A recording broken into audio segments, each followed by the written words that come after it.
তুমি ইচ্ছে মতো তেল মশলা দিয়ে রান্না করছো আর আমার টাকা শ্রাদ্ধ করছো। তুমি কেন আমার সাথে এমন ষড়যন্ত্র করছো বলো তো? একটু পরিষ্কার করে বলো, একটু পরিষ্কার করে বলো তো। হ্যাঁ হ্যাঁ, আমার তো আর খেয়ে দেয়ে কাজ নেই, সারাদিন শুধু তোমার পেছনে ষড়যন্ত্র করা ছাড়া। তোমাকে কে বলেছে আমি তোমার তেল আর মশলা শেষ করে দিচ্ছি? তাছাড়া তুমি কি গোলা ভর্তি করে চাল ডাল মশলা তেল রাখো নাকি, যে আমি রান্নায় ইচ্ছা মতো দেব? হ্যাঁ, গোলা ভরা জিনিস এনে রাখলে যে দুদিনও টিকবে না সেটা কি আমি জানি না? তোমার যা লম্বা হাত, তা তুমি একদিনই সাবার করে দেবে। আমাকে অল্প তেল মশলা দিয়ে রান্না করতে বলবে, তার ওপর যদি স্বাদ না হয় তখন আবার আমার নিন্দে করবে আমি নাকি রান্না বান্না কিচ্ছু পারি না। বিয়ের আগে আমার মা নাকি আমাকে কোনো কাজ না শিখিয়ে বিয়ে দিয়ে দিয়েছে। আমার বাবা মার 14 গোষ্ঠী তুমি তখন উদ্ধার করে ফেলো। আমি বাপু আর পারছি না তোমার সংসার করতে। তা না পারলে আমার সংসারে পড়ে থাকতে কে বলেছে? যেখানে দু চোখ যায় সেখানে চলে যাও। দেখো কেউ জোটে নাকি তোমার কপালে। তাই যাব, দরকার হলে কোনো এক ভিখারির বাড়িতে গিয়ে উঠব। তোমার মতো কৃপণ লোকের থেকে ভিখারিও অনেক ভালো হবে। তাহলে এত দেরি করছো কেন? গেলে এক্ষুনি চলে যাও। আর এই বয়সে ভিখারি ছাড়া আর কিছুই জুটবে বলে মনে হচ্ছে না।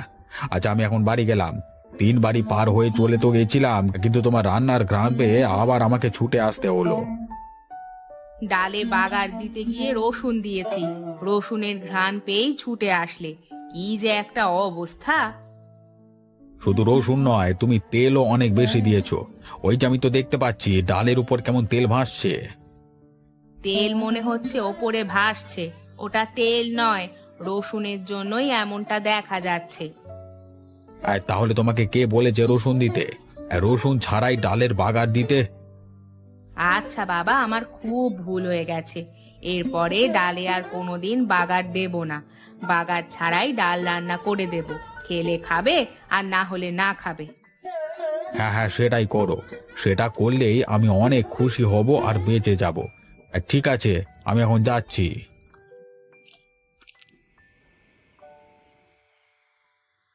কি গো, বলছি যে শুনছো? তুমি আবার কখন কি বললে? কি আবার শুনবো? বলি আমাদের ছেলেটা তো বড় হয়ে গেছে, তার সব বন্ধুরা তো বিয়ে করে সংসারী হয়ে গেল।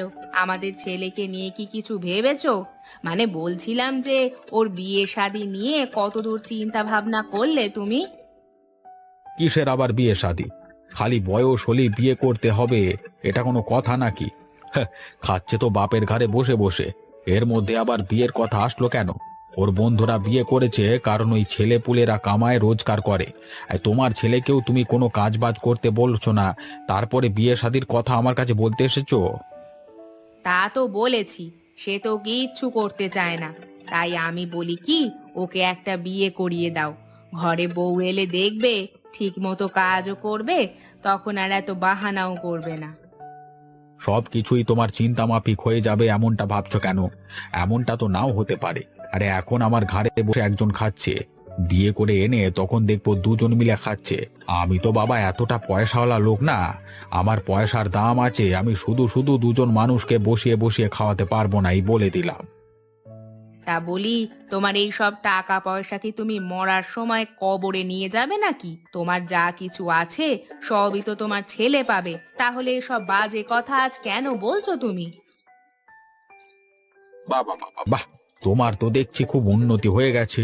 স্বামীর মরবার কথা বলতে তোমার একটুও গলা কাঁপছে না। আমি বেঁচে থাকতেই এই অবস্থা, আমি চোখ বুজলে না জানি পরের দিনে তুমি আরেকটা বাজে কথা একদম বন্ধ করো। তুমি তোমার ছেলের বিয়ের ব্যবস্থা করো, নতুবা তোমার কপালে অনেক খারাপ কিছু আছে। তোমার সব কথা আমি মেনে নিয়ে এত বছর চলেছি, কিন্তু আমার ছেলের ব্যাপারে তুমি যদি এখন কোনো সিদ্ধান্ত না নাও আর ওর জীবনটা যদি এভাবে শেষ করে দাও, তাহলে দেখতে পাবে আমি কি করি। তুমি কি আমাকে হুমকি দিচ্ছ নাকি? তা কি করবে শুনি? কি করব সেটা সময় হলেই দেখতে পাবে। আমার সাথে যা যা করেছো তার সব কিছুই সহ্য করেছি, কিন্তু তাই বলে আমার ছেলের জীবনটা অনিষ্ট করে দিলে সেটাও আমাকে মুখ বুজে সহ্য করতে হবে। মা হিসাবে এটা তো আমার চরম ব্যর্থতা। আর সেটা আমি কিছুতেই হতে দেব না।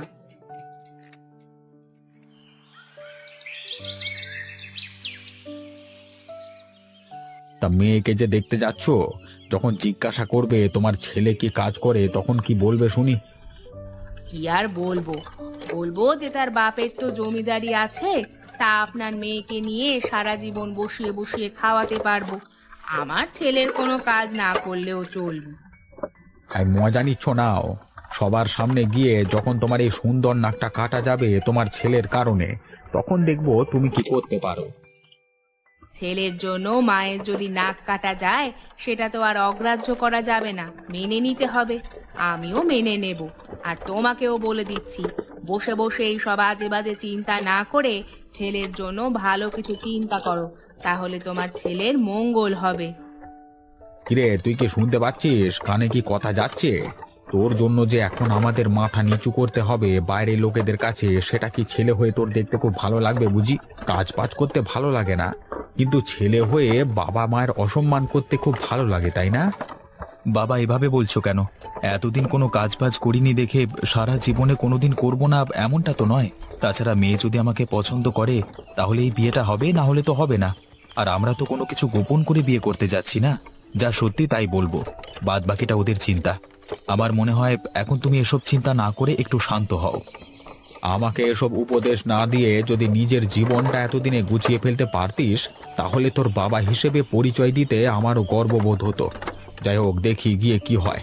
মেয়ের বাবা মা আমাদের অপমান করে ঘর থেকে তাড়িয়ে দেয় নাকি আপ্যায়ন করে ঘরে জায়গা দেয়।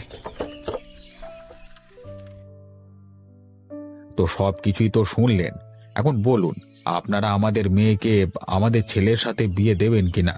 কোনো কিছু লুকিয়ে ছাপিয়ে বিয়ের মতো এত বড় সিদ্ধান্ত আমরা নিতে পারবো না, তাই আপনাদেরকে প্রথম থেকেই সবকিছু জানিয়ে দিলাম। এখন বিচার বিবেচনার দায়িত্ব আপনাদের উপর, আপনারা যেটা বলবেন সেটাই হবে।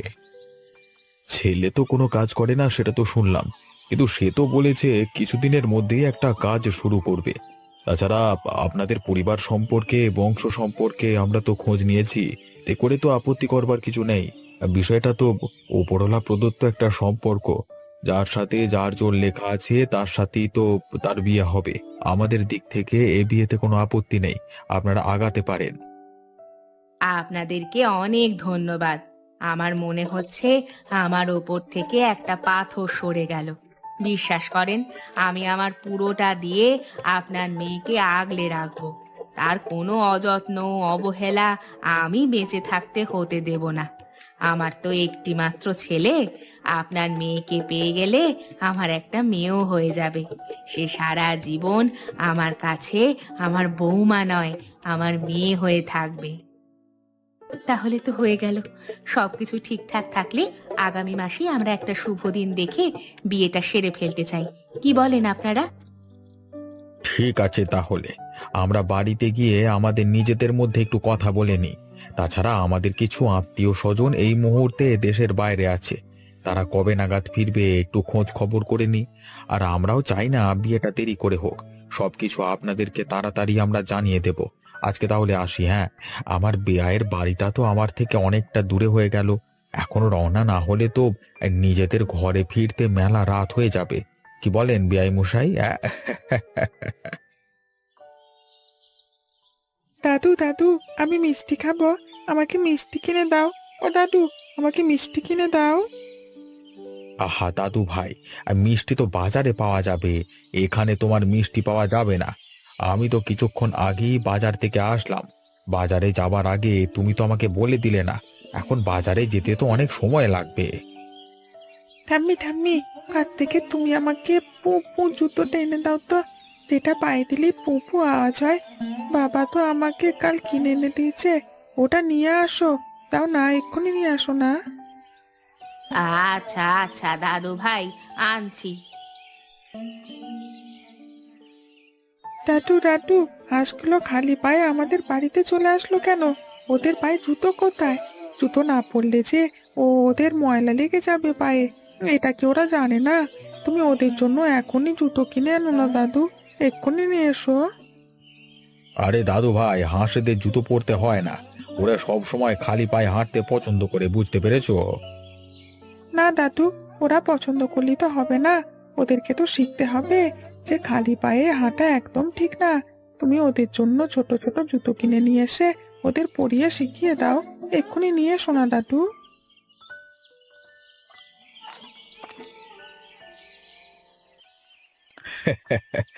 ঠিক আছে দাদা ভাই, তাই করব। এখন চলো চলো ভাত খেয়ে নেবে। কি গিন্নি, ছেলেটা এখনো কাজ থেকে ফেরেনি বুঝি? এখনো তো ফিরলো না, কি যে করে বুঝলাম না। সেই সকালে বাড়ি থেকে বের হয়ে আসে মধ্যরাতে। এত পরিশ্রম করলে কি আর শরীরটা টিকবে? আজ বাড়িতে আসলে তুমি একটু বুঝিয়ে বলো তো, এত অমানসিক শ্রম দিয়ে যাতে কাজ না করে। ও রোজগার না করলে তো আর আমরা না খেয়ে মরবো না। ওকে তুমি বরং একটু ধীরে সুস্থে কাজ করতে বলে দিও। একটাই তো ছেলে আমাদের, ওর কিছু একটা হয়ে গেলে আমি কি করব বলো তো? আর তুমি ভেবো না তো, আজকে আসলে আমি ভালো করে বলে দেব। তাছাড়া এখন শীতকাল চলে আসছে, এখন এত ভোরে উঠে আবার মধ্যরাত্রে বাড়ি ফেরা মোটেও ঠিক না। গ্রামের মধ্যে সেই ভোর রাত থেকে শুরু হয় কুয়াশা পড়া, আবার মধ্যরাত থেকে শুরু হয়। এমন করলে তো আর বেশি দিন সুস্থ থাকা যাবে না।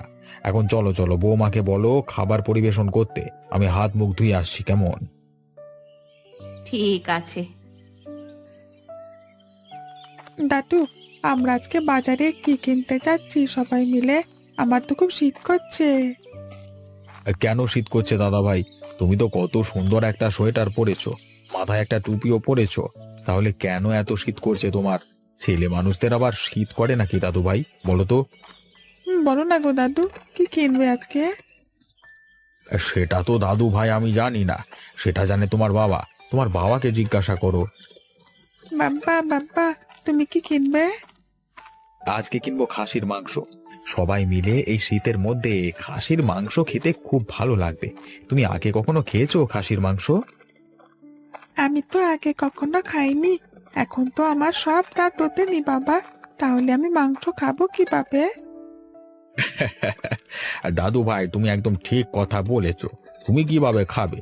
আচ্ছা আমি তোমাকে একটা বুদ্ধি দিই, তুমি মাংস খাবে না, শুধু মাংসের ঝোল দিয়ে ভাত খাবে, দেখবে কেমন মজা লাগে।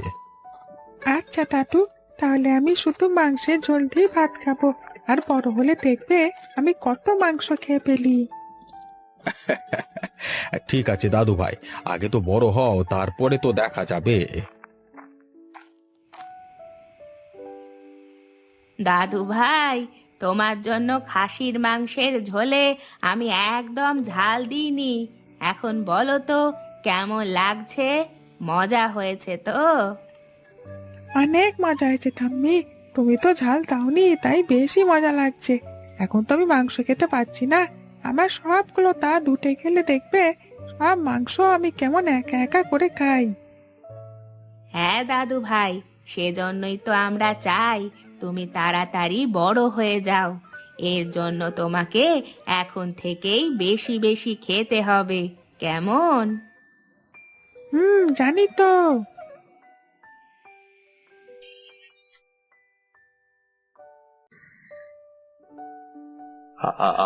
আমার অন্তিম সময় চলে এসেছে। মা মোহিনী, খুব ইচ্ছা ছিল তোকে নিজের হাতে রাজমুকুট পরিয়ে রাজ সিংহাসনে বসানোর, কিন্তু কিন্তু আমার এই ইচ্ছেটা তো পূর্ণ হলো না। থাক বাবা, এইসব কথা বাদ দাও। তুমি সুস্থ হয়ে এরপর সব কথা বলো। আমি যে আর সুস্থ হব না রে মা, আমার সময় শেষ। রানী, রানী, আমার মেয়েটাকে দেখে রেখো। ওর মা মারা যাওয়ার পর থেকে তুমিই তো ওর মা হয়েছ, বলো? হ্যাঁ হয়েছি তো, এখন এসব কথা বাদ দাও না। এসব কথা বাদ দিলে যে আর কিছুই বলা হবে না গো। আমার মেয়েটার জন্য আমি কিছুই করে যেতে পারলাম না। বাবা! মৎস্য রাজার হঠাৎ মৃত্যুতে মৎস্য রাজ্যে শোকের ছায়া নেমে এলো। এই ভেতর মৎস্য রানী রাজমুকুট পরে রাজ সিংহাসন দখল করলো, আজ থেকে সিংহাসন আমার, আমি যা বলবো সেটাই হবে। জি মৎস্যরানী, আপনার কথাই শিরোধার্য।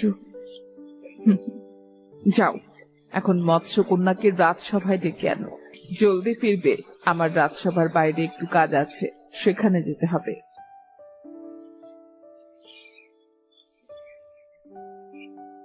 এ কি, আপনি কাঁদছেন কেন মৎস্যকন্যা? আপনার কি হয়েছে? কিছুই হয়নি আমার। আমার বাবার জন্য খুব খারাপ লাগছে মনটা। আমি বুঝতে পারছি আপনার মনের অবস্থা, কিন্তু এই সময় আমাদের কিছুই করার নেই। আপনাকে এক্ষুনি রাজসভায় একবার যেতে হবে। মৎস্যরানী আপনাকে জরুরি তলব করেছেন। হ্যাঁ চলো। মুকুট তোমার মাথায়? আমার মাথায় এত অবাক হবার কি আছে? না, অবাক হচ্ছি না। তুমি আমার মা, সিংহাসনে তুমি বসাও যেটা, আমি বসাও সেটা। বলো মা, আমার ডেকেছো কেন? মূর্খ একটা, তোর মা আমাকে মা বলবি না। এতদিন তোর বাবার কথা রাখতে গিয়ে তোর সাথে মায়ের অভিনয়টা করতে হয়েছিল। কি বলছো কি মা? এইটাই সত্যি। আরো একটা সত্যি এই যে এতদিন আমার এই সিংহাসনের প্রতি নজর ছিল, তাই তোর বাবাকে প্রতিদিন অল্প অল্প করে বিষ দিয়ে মেরে ফেলেছি। তোমার এত বড় সাহস! তুমি না এই মৎস্য রাজ্যের রানী হবার যোগ্য, না আমার বাবার স্ত্রী হবার যোগ্য, না আমার মা হবার যোগ্য। তোমাকে আমি ছাড়বো না। তুই আমাকে কি ছাড়বি না? তোকে এই রাজ্যে আমি রাখবো না, বহিষ্কার করব। তোকে এই রাজ্য থেকে আমি বহিষ্কার করব। আর এই লাল মৎস্যকে দেখছিস, একে বিয়ে করে আমি এই রাজ্য তাকে দিয়ে দেব। তারপর সুখে শান্তিতে বসবাস করব।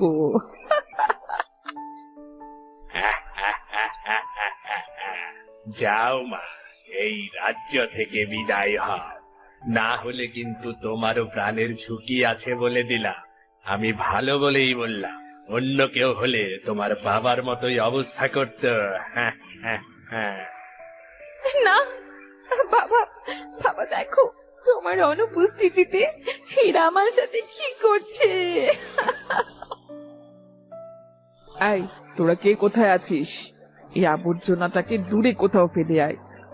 থাক থাক, আর আমাকে এভাবে বের করতে হবে না।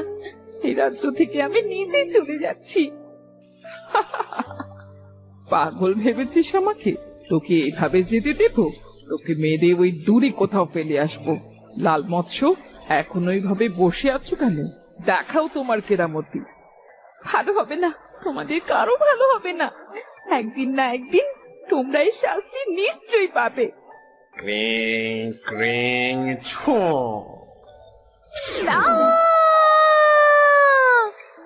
যাও, এবার ওকে রাজ্য থেকে বহু দূরে ছুঁড়ে ফেলে এসো। আবর্জনার গন্ধ দূরে থাকাই ভালো। হ্যাঁ হ্যাঁ হ্যাঁ। মৎস্যকন্যাকে রাজ্য থেকে অনেক দূরে একটা পরিত্যক্ত জায়গায় ফেলে আসে, যেখানে সহজে কেউ যায় না। সেদিন একটা বুড়ি মৎস্য কোনো একটা কাজের উদ্দেশ্যে সেখানে গিয়ে দেখলো, কি এত সুন্দর একটা মেয়ে এখানে এমন ভাবে ফেলা কেন? বেঁচে আছে নাকি মরে গেছে? এ মা, এই তো এখনো বেঁচে আছে। এই শরীরের বেশভূষণ দেখে মনে হচ্ছে এ কোন রাজ্যের রাজকন্যা। সে যাই হোক, আগে একে বাঁচিয়ে তুলি, তারপর না হয় সব শোনা যাবে।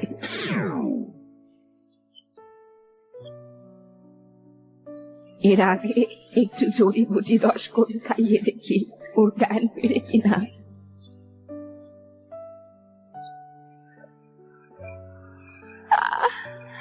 আমি আমি এখানে কেন? কে আনলো আমাকে এখানে? আমি এনেছি। তুমি এখন সম্পূর্ণ নিরাপদে আছো মেয়ে। এখন তোমার আর কোনো ভয় নেই। কিন্তু সব কিন্তুর কথা পরে শুনবো, আগে ফলের রসটি খেয়ে নাও দেখি। এরপর মৎস্যকন্যা বুড়িকে সব কথা খুলে বলল।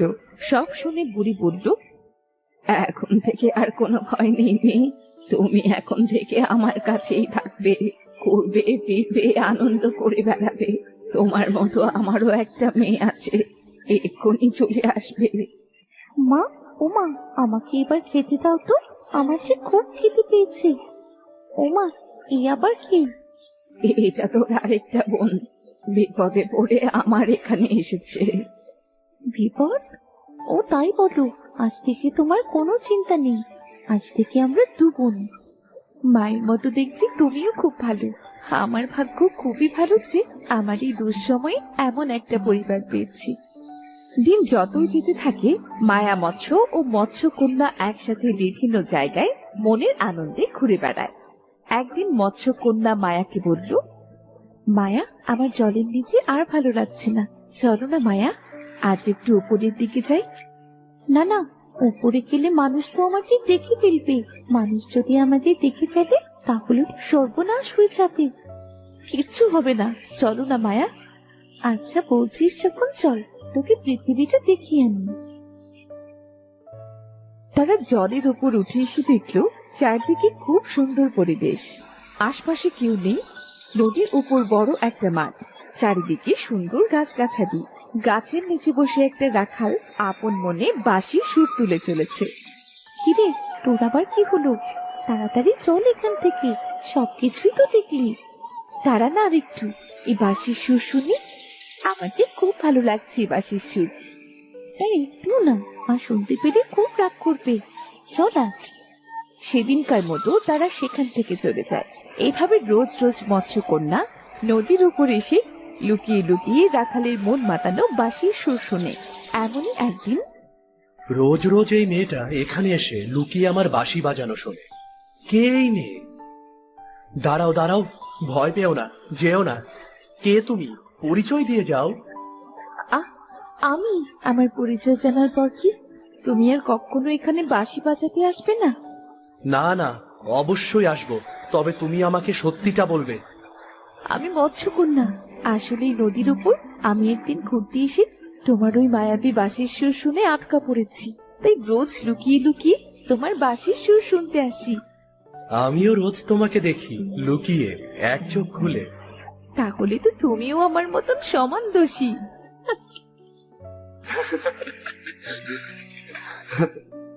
সেদিন কথা চলে তাদের বন্ধুত্ব হলো। বেশ কিছু সময় তারা গল্প করলো। পরের দিন, তোরা একটু তাড়াতাড়ি খেয়ে নে, আজ আমি একটু আমার মাসির বাড়ি যাব। হ্যাঁ মা, দাও, আমি আর মৎস্যকন্যাও ঘুরতে বেরোবো। কি রে, কি ভাবছিস মেয়ে? এইভাবে মিটি মিটি হাসছিস কেন? না না, কিচ্ছু না। মায়া, নেই, তাড়াতাড়ি খেয়ে নে। ইস, বড্ড যে খিদে পেয়েছে। সেদিন মৎস্যকন্যা আবারও নদীর উপর উঠে এলো, কিন্তু রাখালকে দেখতে পেল না। সে অনেক সময় পর্যন্ত অপেক্ষা করলো, কিন্তু রাখাল এলো না। রাখাল কি আমার উপর রাগ করলো? ও কি আর কখনো এখানে আসবে না? না না, ও আসবে, নিশ্চয়ই কাল আসবে।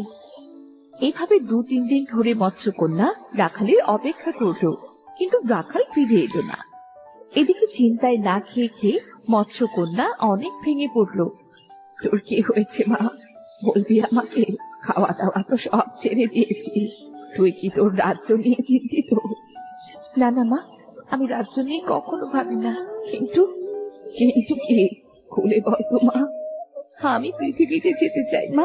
পৃথিবীর একটা ছেলেকে আমি খুব ভালোবেসে ফেলেছি, আমি তার কাছেই যেতে চাই। আরে হায়, কি বলছিস কি এটা? মানুষেরা কখনো ভালো হয় না, ওরা অত্যন্ত লোভী হয়। ওখানে গেলে তুই নির্ঘাত মারা পড়বি। মা, আমি একটিবারেই পৃথিবীতে যেতে চাই, তুমি আমায় আশীর্বাদ করো মা। তুই যে মৎস্যকন্যা, এই রূপে তুই কি করে যাবি সেখানে? আমি মানুষের রূপ নিতে পারবো মা। বাবা আমাকে একটা মন্ত্র শিখিয়েছিল, সেই মন্ত্র পাঠ করে আমি মানুষের রূপ নেব। কিন্তু আমার জানা মতে সেই মন্ত্র পাঠ করে তুই বেশি সময় মানুষ রূপে থাকতে পারবি না। সে না পারি না পারবো, তার ভেতর একটিবার ওই ছেলেটিকে আমি চোখের দেখা দেখতে চাই মা। ছেলেটিকে চোখের দেখা দেখতে চাই। তুই যখন যেতে চাস আমি তোকে আটকাবো না, তুই যা ভালো বুঝিস তাই কর, আর নিজের প্রতি খেয়াল রাখিস। তোকে খুব মনে পড়বে বোন। তোকেও আমার খুব মনে পড়বে। আমি এখন আসি রে, খুব তাড়াতাড়ি ফিরবো আমি।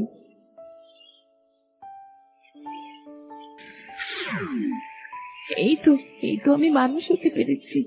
আমাকে এবার সেই রাখালের খোঁজ করতে হবে, যে করেই হোক সেই রাখালকে খুঁজে বের করতেই হবে। মৎস্যকন্যা ধীর পায়ে গ্রামের ভেতরের রাস্তা দিয়ে হেঁটে চলল। কিছু লোকের কাছে জিজ্ঞাসা করেও সে রাখালের কোনো খোঁজ পেল না।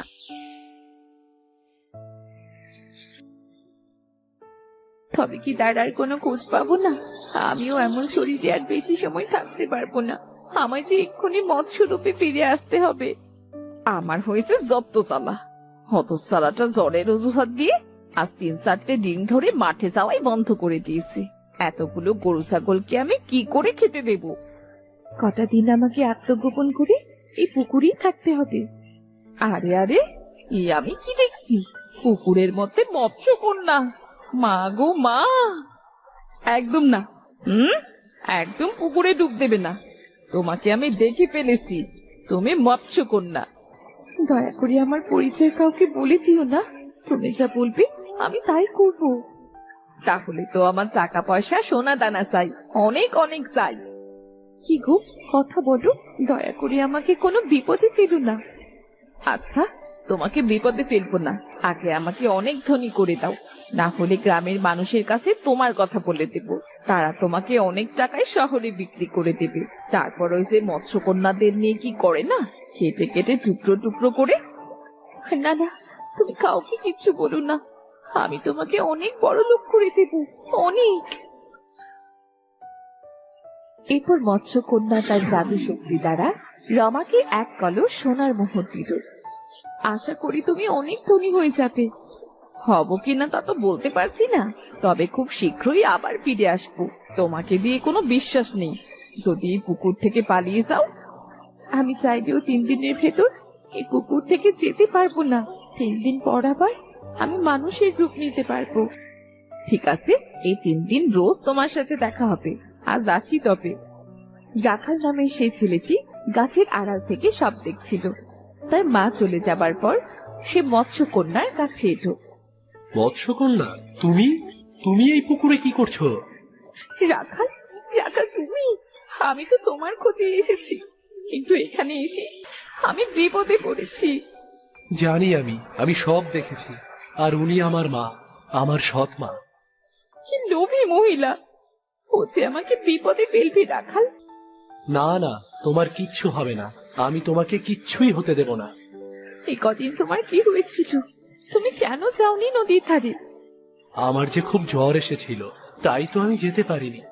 আজও বিছানা থেকে উঠতে পারছিলাম না, কিন্তু মায়ের বকাঝকা আর গালমন্দে উঠে পড়তে হলো। সেসব কথা বাদ দাও, তোমাকে এক্ষুনি এখান থেকে যেতে হবে, না হলে আমার মা এক্ষুনি 7 গ্রামের মানুষ এক জায়গায় করে তোমাকে বিপদে ফেলতে পারে। এবার কি করব তাহলে? আমার তো 3 দিনের ভেতর তোমাদের মতো পা হবে না, হাঁটতে পারবো না আমি। তুমি তো জাদু জানো, জাদুর সাহায্যে ছোট হয়ে যাও। আমি তোমাকে এই পাত্র করে নদীতে পৌঁছে দেব, কেমন? হ্যাঁ, তুমি ঠিকই বলেছ, আমি এক্ষুনি ছোট হচ্ছি। এবার নিশ্চিন্তে চলো। এইদিকে রমা আশপাশের অনেকের সাথে মৎস্যকন্যার কথা বলল। কথাটি খুব দ্রুত 5 কান ছড়িয়ে পড়ল, আর দলে দলে লোক সেই পুকুরে ভিড় জমাতে লাগলো। এই তো এই পুকুরেই আছে সেই মৎস্যকন্যা। দাঁড়াও, আমি এক্ষুনি তোমাদের দেখাচ্ছি। এই মৎস্যকন্যা, তাড়াতাড়ি পুকুরের নিচ থেকে বেরিয়ে আয়, না হলে কিন্তু জাল ফেলে তোকে ধরে আনবো। কিরে, কথা কানে যায় না? ধুর, এই সব গুজব শুনে কেন যে এলাম এখানে। মৎস্যকন্যা আসবে পুকুরে? এদে তো কোনো আর কাজ নেই মৎস্যকন্যার, তাই না? আমি সত্যি বলছি। এই রতন, তাড়াতাড়ি জাল ফেলতো পুকুরে, সবাইকে দেখিয়ে দে আমি সত্যি বলছি না মিথ্যা। হতস্যার এটাকে যদি একটিবার ধরতে পারি না, তবে মজা দেখাবো। মা, আমি গরুকে জল খাওয়াতে যাচ্ছি। গরুগুলো খুব ডাকাডাকি করছে। তুমি ওসব বাদ দাও, বাড়ি ফিরে যাও। এই সবাই যাও যাও যাও তো, যে যার বাড়ি ফিরে যাও। এই গাল কাটা মহিলাটা তো এমনই, শুধু শুধু কাজকর্ম ফেলে ছুটে এলাম এখানে। হতস্যারী মৎস্যকন্যা সবার কাছে আমাকে এমন ছোট করে পালিয়ে গেল না।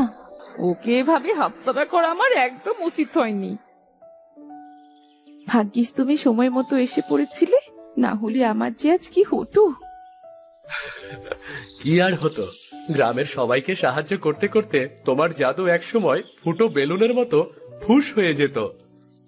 সত্যি তুমি আমার খুব উপকার করলে। মা বলেছিল মানুষ জাতি বেশি ভালো না, তাই সত্যি হলো। কিন্তু তুমি তো অনেক ভালো।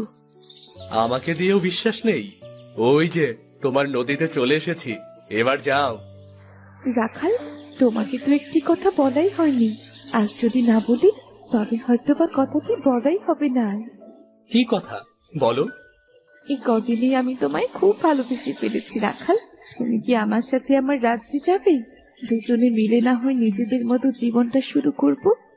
কিন্তু আমি যে মানুষ। আমি তোমাকে আমার জাদু দ্বারা আমার মতো করে দেব, যাতে তুমি। তা গেলে তো মন্দ হয় না।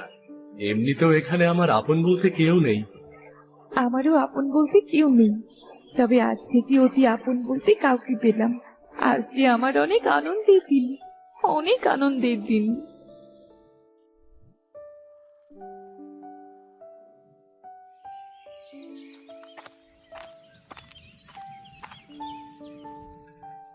আরে গিন্নি, তুমি কি এমন হাতি ঘোড়া রান্না করছো যে আমি সেই দিন বাড়ির মাথায় গিয়ে তোমার রান্নার গন্ধ পাচ্ছি। আমি বাড়িতে আছি কি নেই আর তাতে